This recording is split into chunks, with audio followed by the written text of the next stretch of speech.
আসসালামু আলাইকুম। Hello everyone, কেমন আছেন সবাই? আশা করি সবাই খুব ভালো আছেন। আলহামদুলিল্লাহ আমরাও বেশ ভালো আছি। চলে আসলাম আরেকটি নতুন ব্লগ নিয়ে আপনাদের সামনে। আমি ফারহানা, ব্লগ বাই সেহেরস মম থেকে। আজকের ব্লগটি শুরু করছি একেবারে ভোরবেলা আমাদের ছাদ বাগান থেকে। সকালে ঘুম থেকে উঠে ছাদে চলে গিয়েছিলাম কিছু শাক তুলবো বলে। অনেক দিন ধরে ইচ্ছা করছিল মূলা শাক খাবো। আর এখানে আমাদের পালং শাকও বেশ কিছু বড় হয়ে গেছে। তো আম্মুকে বললাম যে পালং শাকটা 2 দিন পরে খেও, আজকে মূলা শাকটা উঠাই। অনেক দিন ধরেই খেতে ইচ্ছে করছে। আর আমি তো বাড়ি চলে যাব, তখন দেখা যাবে আম্মু হয়তো গাছগুলো তুলে ফেলবে, খাওয়া হবে না। তো শাকগুলো দেখে আসলে খুব লোভ লাগছিল কয়েকদিন ধরেই। আম্মু বললো যে ঠিক আছে, তাহলে তুমি শাক তুলে নিয়ে আসো, আমি অন্য কাজ করছি ঘরের। শাকগুলো তুলতে কিন্তু অনেকটাই সময় লাগে, কারণ আমরা বেছে বেছে তুলি। যে পাতাগুলো বড় হয়ে গেছে প্রথমেই গোড়াগুলো আমি তুলে ফেলি না। আমরা একই চারা থেকে বিশেষ করে মূলা শাক এবং পালং শাক এই জাতীয় যে শাকগুলো, এগুলো আমরা 3 থেকে 4 বার একই গোড়া থেকেই খাই। মানে দেখা যায় যে যেই পাতাগুলো বড় হয়ে যায় সেগুলো এরকম বেছে বেছে তুলে নিই। তারপর আবার মাঝে যে পাতাগুলো ছোট থেকে যায় ওইটা আবার যদি 1 সপ্তাহ পরে তোলা হয়, 1 সপ্তাহের মধ্যে সুন্দর করে এরকম বড় সাইজটা হয়ে যায়। এভাবে কিন্তু একই বীজ থেকে পুরো 1 মাস ধরে একটা শাক খাওয়া যায়। প্রত্যেক সপ্তাহে একবার করে তুললে সুন্দর মতো কোয়ান্টিটি হয়ে যায়। যে দেখেন আমি কিন্তু খুব বেশি উঠাইনি, তারপরও এক ঝুড়ি হয়ে গেছে। আর এটাই আমাদের ছোট পরিবারের জন্য একেবারে পারফেক্ট, এতটুকুতেই আমাদের হয়ে যায়। সবাই অল্প অল্প করেই খায়, তারপরও কিন্তু অনেক বেশি ভালো লাগে। নিজেদের লাগানো একদম ফ্রেশ একটা জিনিস, কোনো রকম সার নেই, কোনো রকম বিষ নেই, কিচ্ছু নেই। তারপর এই যে কিছু অল্প করে কিছু হচ্ছে বড়ই আমাদের গাছে ছিল একেবারেই শেষের দিকে। তো আমি ওগুলো নিয়ে আসছিলাম, যেহেতু আর খুব বেশি নেই, এমনিতেও পাখি খেয়ে ফেলছিল। তারপর আম্মুকে ওগুলো দিয়ে আমি আবার আমার মেয়েকে নিয়ে চলে আসছি স্কুলে। কারণ ওই দিন আমার মেয়ের ফাইনাল রেজাল্ট দেওয়ার কথা ছিল। ওদের যে খাতা দেখানোর ডেট সেটা 1 সপ্তাহ আগেই দেওয়া হয়েছিল, এবং আমি স্কুলে গিয়ে অলরেডি ওর খাতা দেখে এসেছি। আমি জানি ও কত মার্কস পেয়েছে, কিন্তু আজকে হচ্ছে টোটাল যে রেজাল্টের র্যাঙ্কিংটা সব সেকশন মিলিয়ে সেটা জানা যাবে। ওদের ক্লাসের প্রত্যেকটা সেকশনে হচ্ছে 30 জন করে বাচ্চা আছে। মর্নিং শিফট এবং ডে শিফটে 4টা সেকশনে টোটাল 120 জন স্টুডেন্ট। 120 জনের ভিতরে হচ্ছে ওর টোটাল র্যাঙ্কিং আসছিল 15th, এবং ওদের ক্লাসের ভিতর এসেছে 7th। এর কারণ হচ্ছে প্রথম সাময়িকেও কিন্তু মার্কটা একটু কম পেয়েছিল, 400-র মধ্যে 391 পেয়েছিল। সেকেন্ড টার্মে 396.25 এবং ফাইনালে 398.25 পেয়েছে। টোটাল 1200-র মধ্যেও 1185.5 পেয়েছে আর কি, মানে 14.5 মার্ক আর কি টোটাল থেকে। সারা বছরের যে টোটাল মার্ক সেখান থেকে কম পেয়েছে।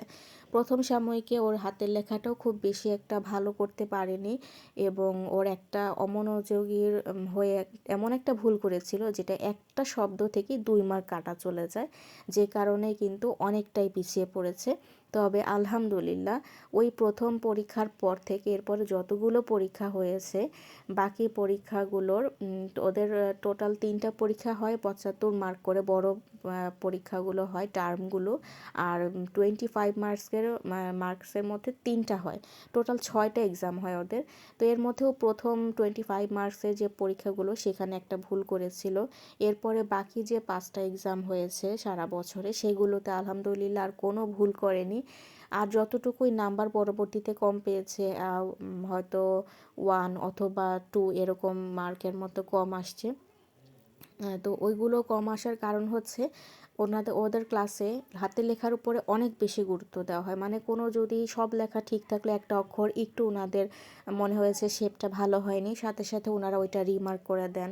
আবার দেখা যায় যে ও একটা হয়তো মোছামুছি করেছে, মুছে আবার সুন্দর করে লিখেছে, কিন্তু ওই যে পিছন দিকে মোছার একটা ছাপ রয়ে গেছে, ওইখান থেকেও নিটনেসের জন্য তারা কোয়ার্টার মার্ক বা 0.75 এরকম কেটে রাখেন।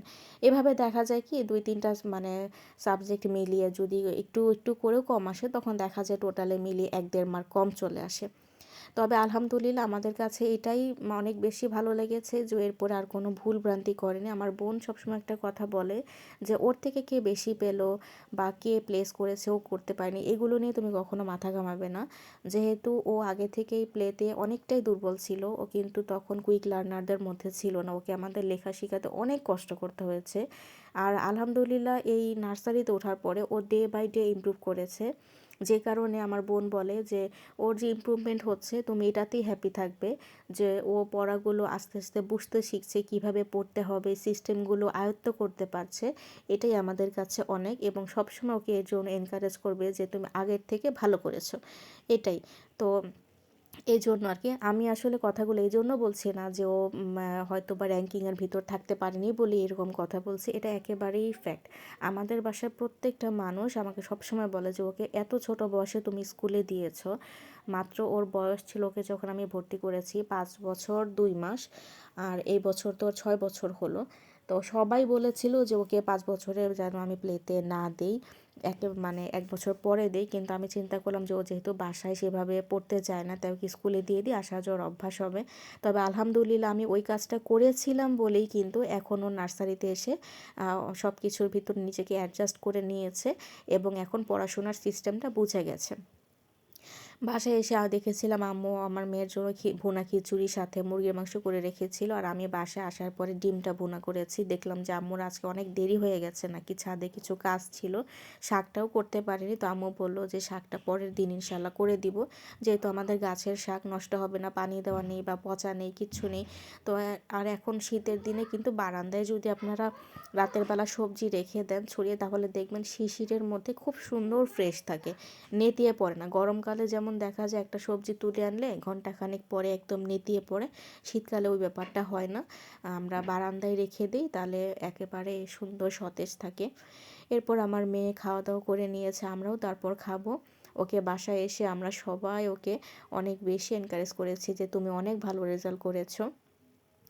আমার আব্বুও বেশ খুশি যে ও আগে এতটা পড়াশোনা নিয়ে স্ট্রাগল করতে হয়েছে, সেখানে ও যে এতটুকু আগাতে পেরেছে এটা দেখে সে অনেক বেশি হ্যাপি। এরপর আর কি আমি সন্ধ্যার সময় দেখলাম যে আমার ফুপি যখন বাসায় এসেছে, সে বাসায় থেকে যাওয়ার আগে ও রেজাল্ট শুনে গিয়েছিল, তাই ফেরার সময় আমার মেয়ের জন্য এই সুন্দর গিফটটাকে নিয়ে এসেছে। এখানে হচ্ছে পেন্টিংয়ের একটা সেট ছিল, কিছু কালার, তার সাথে কিছু গ্লিটার, এবং কালার করার জন্য কিছু হচ্ছে কালারিং বোর্ড বা প্যাডের মতো, তার সাথে স্টিকার এবং একটা ছোট্ট তুলি ছিল রং করার জন্য। এটা পেয়ে আমার মেয়ে অনেক বেশি খুশি হয়েছে, কারণ তার কালার করতে অনেক ভালো লাগে। সেটা রং যদি কালার পেন্সিল হয় অথবা মোম রং হয় অথবা জল রং হয়, যেটাই হোক না কেন, তার হচ্ছে মূল কথা কালার করতে পারলেই সে খুশি। আর তাকে যখন আমার ফুপি বলেছি যে তুমি খুব ভালো রেজাল্ট করেছো, এই জন্য তোমাকে গিফট দিয়েছি, এই জন্য সে খুব খুশি। এটা না যে সে গিফট পেয়ে খুশি, আমার মেয়ে সবসময় কেউ যদি ওর কোনো কাজে খুশি হয়, এটা দেখে অনেক বেশি মানে নিজের ভিতরে একটা শান্তি ফিল করে, এটা আমি বুঝতে পারি। কারণ ওকে যখন আমরা পড়াই, আমার বোনের কাছেই তো মূলত পড়ে, সবসময় একটা জিনিস ওকে আমি বলতে শুনি, একটা পড়া যখন হয়ে যায় বা তাড়াতাড়ি করে ফেলে বা সুন্দর করে করে, তখন ও একটু পরপর জিজ্ঞেস করবে যে খামু তুমি কি খুশি হয়েছো আমি এত সুন্দর করে পড়াটা করে ফেলেছি। তো এটাই আর কি, ও সবসময় চেষ্টা করে যে ওর কোনো কাজে যদি কেউ একটু খুশি হয়, এটা দেখলে ওরও সেটাতে খুশি। এই কারণে আর কি আমরা চেষ্টা করি ওর যখনই কোনো কিছুতে একটু ইমপ্রুভমেন্ট হয়, তখন আমরা ছোট্ট ছোট্ট জিনিস দিয়ে ওকে এনকারেজ করার চেষ্টা করি যে এটা তুমি যে চেষ্টা করেছো সেটার উপহার স্বরূপ আমরা খুশি হয়ে তোমাকে দিচ্ছি। আমার বোনও ওকে একটা স্পেশাল গিফট দিয়েছে, আর সেটা অবশ্য কোনো জিনিস বা বস্তু নয়, সেটা ওকে আমরা কি দিয়েছিলাম আমরা পরবর্তী পর্বে আপনাদের সাথে শেয়ার করব। আমিও কন্ট্রিবিউট করেছিলাম, তবে আমারটা খুবই সামান্য, আমার বোনেরটাই বেশি, এবং ও মূলত প্ল্যানটা ওই করেছে। আমাকে বলল যে দেখো, ওকে যদি আমরা এখন বিভিন্ন জিনিস দিয়ে বা আমাদের কথায় বা আচরণে ওকে যদি এটা বোঝাই যে তুমি আগে এই ভালো করেছো বলেই কিন্তু এই উপহারগুলো আমরা তোমাকে খুশি হয়ে দিচ্ছি, তুমি চেষ্টা করেছো, তোমার চেষ্টায় আমরা খুশি হয়েছি। তখন দেখা যাবে সামনে ও আরও বেশি চেষ্টা করবে যে আমার কোন কাজে সবাই খুশি হবে, আমি কোনটা করলে আমার খালামণি হচ্ছে আমার প্রতি হ্যাপি থাকবে, এই জিনিসটা ওর মাথায় চলে আসলে তখন ও সব সময় এই জিনিসটাই চেষ্টা করবে যে আমাকে আরও ভালো করতে হবে। তো এরপর ওখান থেকে কিছুটা স্টিকার খুলে ও আলমারিতে লাগাতে চাচ্ছিল, ওর আলমারিতেই লাগিয়েছে, আমি অন্য কোনো ফার্নিচার লাগাতে দেইনি, এটা যেহেতু প্লাস্টিক তো এখান থেকে ইজিলি আবার পরে তুলে নেওয়া যাবে। তবে আমি বলেছি যে তুমি খুব বেশি লাগিও না, কারণ দেখা যায় এগুলো যখন পরে তুলে ফেলা হয় তখন একটা বাজে ছাপ পড়ে থাকে বা দেখা যায় কালার লাইট ডিপ হয়ে যায়, দেখতে খারাপ লাগে।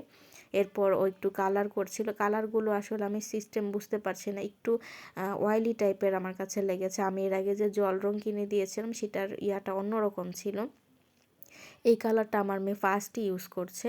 তো পরে বললাম যে তুমি ওই প্যাডগুলো একটু অয়েলি টাইপের ছিল, তো আমার মনে হচ্ছিল ওই জন্য কালারটা হয়তো বসছে না।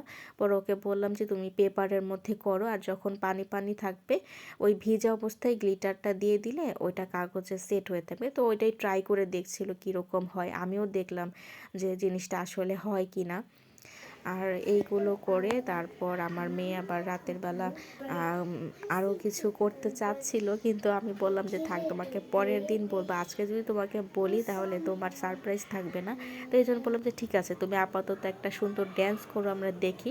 তো আমাদেরকে ড্যান্স করে ঘুরে দেখাচ্ছিল। পরের দিন আমরা কি গিফট করেছিলাম ওকে সেটা দেখার জন্য আমাদের সাথে আরেকটু সময় নিয়ে থাকতে হবে। আল্লাহ হাফেজ।